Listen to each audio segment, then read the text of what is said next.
అది World War I సమయం. అన్ని దేశాల్లో తినడానికి తిండి, ఉండడానికి షెల్టర్, ఆర్మీకి కావాల్సిన వెపన్స్ లేవు. ఈ సిచ్యువేషన్ ని అమెరికా ఉపయోగించుకొని డబ్బుల్ని ఎలా సంపాదించాలి అని ఆలోచించింది. అప్పుడే అమెరికాలో ఉన్న పొలిటీషియన్స్ కి ఒక ఐడియా వచ్చింది. అదే exporting food and weapons in large scale. ఇంకా ఇది వరల్డ్ వార్ సమయం కాబట్టి యూరోప్ లో ఉన్న కంట్రీస్ ఎక్కువ ధరలకి యుఎస్ ప్రొడక్ట్స్ ని కొనడానికి సిద్ధపడ్డాయి. యుఎస్ఏలో చాలా వరకు ఫార్మింగ్ ల్యాండ్ ఉండడం వల్ల వీట్ అండ్ బార్లీని అక్కడ పండించి ఎక్కువ ధరలకి ఫ్రాన్స్, ఇంగ్లాండ్ కంట్రీస్ కి అమ్మేవాళ్ళు. ఇంకా ఆర్మీ వెపన్స్, టెక్నాలజీస్ ని కూడా యూరోప్ కంట్రీస్ తో ట్రేడింగ్ చేయడం మొదలు పెట్టారు. World War I జరుగుతున్న సమయంలో యుఎస్ఏ 2.5 years పాటు ఎక్స్పోర్ట్స్ ని, లోకల్ మ్యానుఫ్యాక్చరింగ్ ని పెంచాయి. అప్పుడే యుఎస్ఏలో పెద్ద పెద్ద కంపెనీస్, ఇండస్ట్రీస్ బిల్డ్ అయ్యాయి. ఈ టైంలోనే యుఎస్ఏ చిన్నగా సూపర్ పవర్ గా అవ్వడం మొదలైంది. యుఎస్ఏ ఎక్స్పోర్ట్స్ వాల్యూ 4 years లోనే $2.4 billion నుండి $6.2 billion కి చేరుకుంది. 1913 నుండి 1917 టైంలో ఇంత ఎకనామిక్ బూమ్ రావడం చాలా వరకు ఇంపాసిబుల్ అని చెప్పొచ్చు. అయినా యుఎస్ఏ వేసిన స్ట్రాటజీ సక్సెస్ అవ్వడంతో అమెరికా వరల్డ్ లో సూపర్ పవర్ గా అయ్యింది. ఇప్పటికీ యుఎస్ఏనే ఎకనామీ పరంగా టాప్ 1 కంట్రీగా ఉంది. ఇంకా చైనా కూడా ఇలాంటి బోల్డ్ స్ట్రాటజీస్, ఇంటెన్స్ డెవలప్మెంట్ వల్ల ఇప్పుడు వరల్డ్స్ సెకండ్ పవర్ఫుల్ ఎకనామీ ఉన్న కంట్రీగా అయ్యింది. కానీ ఈ రెండింటికంటే ఇంట్రెస్టింగ్ విషయం వచ్చేసి, ఒకప్పుడు బ్రిటిష్ కాలనైజేషన్ తర్వాత 80% పావర్టీ ఉన్న కంట్రీ రాబోయే 3 సంవత్సరాల్లో థర్డ్ మోస్ట్ పవర్ఫుల్ ఎకనామీ ఉన్న కంట్రీగా అవ్వబోతుంది. అంటే యుఎస్ఏ, చైనా తర్వాత అత్యంత శక్తి ఉన్న కంట్రీగా అవుతుంది.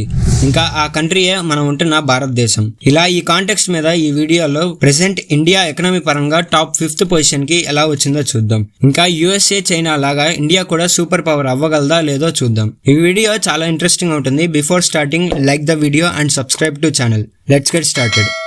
Part 1, how India become economically powerful country.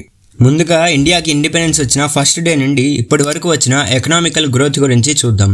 1947 నుండి 1964 వరకు నెహ్రూ గారు పీఎంగా భారతదేశాన్ని పరిపాలించారు.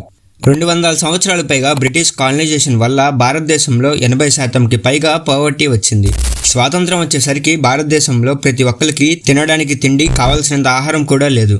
అదే కాదు, 90% జనాభా కేవలం ఒక పూట భోజనంతో జీవితం గడిపేవాళ్ళు. ఇంకా ఫైనాన్షియల్ గా అందరూ బిలో మిడిల్ క్లాస్ జీవితం బతుకుతున్నారు. అయితే స్వతంత్రం వచ్చిన సంవత్సరానికే నెహ్రూ గవర్నమెంట్ ఏప్రిల్ 1948లో ఒక ఇండస్ట్రియల్ పాలసీని తెచ్చింది. ఈ ఇండస్ట్రియల్ పాలసీ భారతదేశం డెవలప్మెంట్ ఇంకా ఎకనామికల్ బూస్ట్ కి అవసరమయ్యే అన్ని బేసిక్ ఇండస్ట్రీస్ ని క్లాసిఫై చేసి వీటికి సపోర్ట్ ఇచ్చేవాళ్ళు. ఇంకా ఈ పాలసీ మెయిన్ గా మిక్స్డ్ ఎకానమీ మీద బేస్ అయ్యి తయారు చేశారు. ఈ మిక్స్డ్ ఎకానమీ అంటే గవర్నమెంట్ ఇంకా ప్రైవేట్ సెక్టర్స్ కలిసి market shares, manufacturing and development మీద ఫోకస్ చేస్తాయి. ఇలా ఇండస్ట్రీస్ కోసం సెకండ్ 5 years ప్లాన్ ని కూడా 1956లో నెహ్రూ గారు క్రియేట్ చేశారు. కానీ దీనికంటే ముఖ్య సమస్య వచ్చేసి ఫుడ్ స్కేర్సిటీ.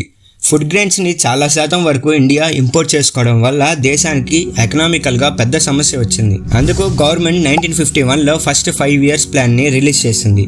ఈ పాలసీ అగ్రికల్చర్ సెక్టర్ గ్రోత్ కోసం ఫోకస్ చేసి తయారు చేశారు. ఫార్మింగ్ ఫెసిలిటీస్, ఇరిగేషన్ ఫెసిలిటీస్ ని ఇంప్రూవ్ చేయడానికి ఉపయోగపడుతుంది. ఇలా చేయడం వల్ల అందరూ కష్టపడి పనిచేస్తారు, కావాల్సినంత జీతం, మంచి జీవనం, ఆహారం పొందుతారు అని అందరు పొలిటీషియన్స్ నమ్మారు. కానీ 20th October 1962లో లదాఖ్ దగ్గర ఇండియాకి, చైనాకి మధ్య వార్ జరిగింది. ఈ వార్ జరగడం వల్ల భారతదేశ ఆర్థిక వ్యవస్థ మళ్లీ కుప్పకూలిపోయింది. నాయకులందరూ ఈ పరిస్థితిని ఎలా కాపాడాలి అని చర్చలు జరిపారు. కానీ ఏం ఉపయోగం లేకుండా పోయింది. ఈ సమయానికి సరిగ్గా 2 సంవత్సరాలకి 9th June 1964 ఇయర్లో లాల్ బహదూర్ శాస్త్రి గారు పీఎంగా ఎలక్ట్ అయ్యారు. శాస్త్రి గారు ప్రజలు ఎంత బాధలో ఉన్నారో, ఎన్ని ఇబ్బందులు పడుతున్నారో గమనించారు. ఈ సిచ్యువేషన్ ని బాగా అనాలిసిస్ చేసి చివరికి agriculture, private enterprises and foreign investment ని రాబోయే 5 సంవత్సరాల్లో చాలా శాతం వరకు పెంచాలి అని ఒక గొప్ప నిర్ణయం తీసుకున్నారు. శాస్త్రి గారి నిర్ణయం వర్కౌట్ అయ్యింది. అయినా కూడా ఇండియా వార్స్ లో ఇన్వాల్వ్ అవ్వడం వల్ల ఎకనామీ పరంగా చెప్పుకోదగ్గ గ్రోత్ రాలేదు. ఇలాగే ఇందిరాగాంధీ గారు కూడా ఎకనామికల్ స్టెబిలిటీ తెచ్చారు. అయినా కూడా జీడీపీ గ్రోత్ రాలేదు. కానీ తరువాత పీఎం అయిన రాజీవ్ గాంధీ గారు ఎకనామికల్ రిఫార్మ్స్ ని తెచ్చారు.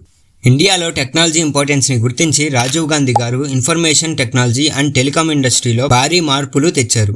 దీనివల్ల సాఫ్ట్వేర్ ఇండస్ట్రీ పూర్తి స్థాయిలో ఇండియాలో స్టార్ట్ అయింది. లార్జ్ స్కేల్లో ఫారిన్ ఇన్వెస్ట్మెంట్ వచ్చాయి. అంత గొప్ప పని చేసినందుకు గాను రాజీవ్ గాంధీ గారిని అందరూ మెచ్చుకున్నారు. భారతదేశ ఎకనామీకి కొన్ని ఏళ్ల పాటు పూర్తిగా స్టెబిలిటీ వచ్చింది.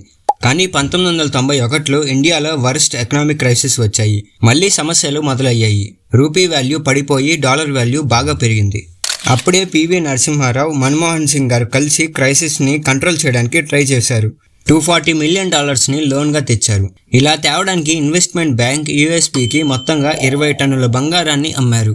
ఇంకా bank of England, bank of Japan నుండి కూడా $400 మిలియన్ ని లోన్గా సేకరించారు. చివరికి ఇన్ని కష్టాలు పడ్డాక ఎకనామికల్ గ్రోత్ కనిపించింది. నరసింహారావు గారు ఎల్పీజీ అనే ఎకనామికల్ రిఫార్మ్స్ని తెచ్చారు.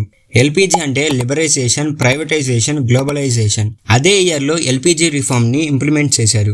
ఎకనామిక్ రిఫార్మ్స్ వల్ల ఫారిన్ ఇన్వెస్ట్మెంట్స్ బాగా పెరిగాయి, జాబ్స్ పెరిగాయి, ఇండస్ట్రియలైజేషన్ పెరిగింది, అగ్రికల్చర్ సెక్టార్లో గ్రోత్ వచ్చింది. దీనివల్ల ప్రజలకి చాలా వరకు సమస్యలు తగ్గాయి. ఈ ఇయర్ని, ఈ టైంని భారతదేశ ఎకనామికల్ చరిత్రలో గోల్డెన్ డేస్గా చెప్తారు. ఆనాడు పివి నరసింహారావు గారు తెచ్చిన ఆర్థిక వ్యవస్థ మార్పుల వల్ల కొత్త భారతదేశం నిర్మించబడింది. ఇంకా అప్పటి నుండి ఎకనామికల్ స్టెబిలిటీ వచ్చింది.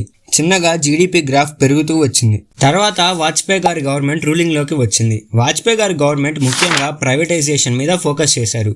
స్టేట్స్ ఓన్ చేసుకున్న పెద్ద పెద్ద కంపెనీస్ని ప్రైవేట్ కంపెనీస్కి అమ్మారు. ఇంకా middle class, below middle class జనాల కోసం లోన్ మీద ఉండే ఇంట్రెస్ట్ని చాలా వరకు తగ్గించారు. ఈ డెసిషన్ వల్ల కొత్తగా ఇల్లులు, కంపెనీస్ కట్టుకునే వాళ్ళు చాలా బాగా పెరిగారు. ఇంకా రైతులకు కూడా పంటను వేసుకోవడానికి ధైర్యం వచ్చేది. ఇంకా వాజ్పేయి గారు పీఎంగా ఉన్న టైంలో జీడిపి గ్రోత్ రేట్ ఇన్ఫ్లేషన్ కంటే ఎక్కువగా ఉండడం వల్ల ఎకనామిక్ గ్రాఫ్లో హైప్ వచ్చింది. యుఎస్ఏ హిస్టరీలో మోస్ట్ డేంజరస్ ఎకనామికల్ సిచ్యువేషన్ వచ్చింది. దీన్ని గ్రేట్ రెసిషన్ అని కూడా అంటారు. అసలేమైందంటే యుఎస్ఏలో పెద్ద పేరున్న లెహ్మన్ బ్రదర్స్ అనే ఫైనాన్షియల్ కంపెనీ బ్యాంక్రప్సీ అయ్యింది. ఇది యుఎస్ఏ హిస్టరీలో largest and epic financial collapse. దీనివల్ల కేవలం యుఎస్ఏనే కాదు, ప్రపంచంలో ఉన్న చాలా దేశాలు ఇబ్బందులు పడ్డాయి. ముఖ్యంగా ఫ్రాన్స్, ఇటలీ, జర్మనీ లాంటి పెద్ద కంట్రీస్ లో కూడా ఎకనామిక్ క్రైసిస్ వచ్చాయి. ఇలా చాలా దేశాలు జీడిపి గ్రోత్ లేక బాధపడుతున్నారు. కానీ భారతదేశంలో మాత్రం ఎటువంటి క్రైసిస్ రాలేదు. ఇంకా 6.7% రేట్తో ఫినామినల్ గ్రోత్ చూపించింది.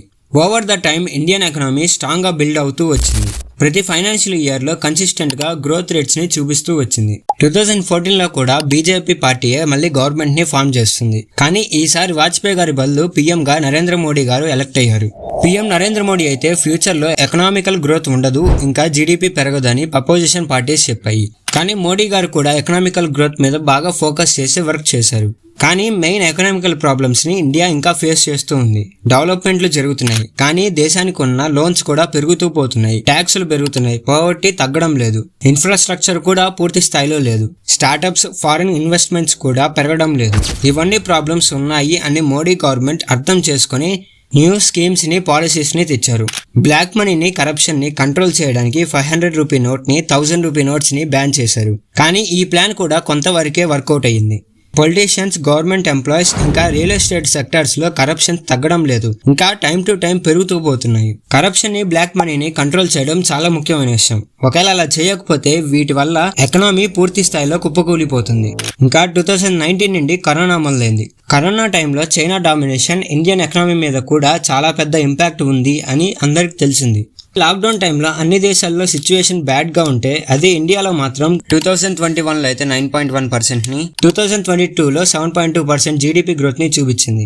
ఇదే 2022 ఇయర్లో ఎకనామీ వైజ్గా మనల్ని పరిపాలించిన యూకేని కూడా దాటేశాము.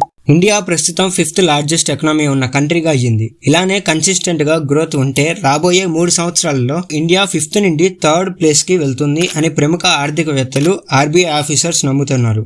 అప్పుడు యుఎస్ఏ, చైనా తర్వాత ఇండియా కూడా అంతటి పవర్ఫుల్ కంట్రీగా అవుతుంది. కానీ ఇక్కడే అందరికీ ఒక డౌట్ వస్తుంది. టాప్ 5కే వెళ్ళడానికి మనకి 75 నుండి 76 ఏళ్ల పాటు పట్టింది. అదే టాప్ 1 ప్లేస్కి వెళ్ళాలంటే ఇండియాకి ఇంకా ఎన్నేళ్ళు పడుతుంది?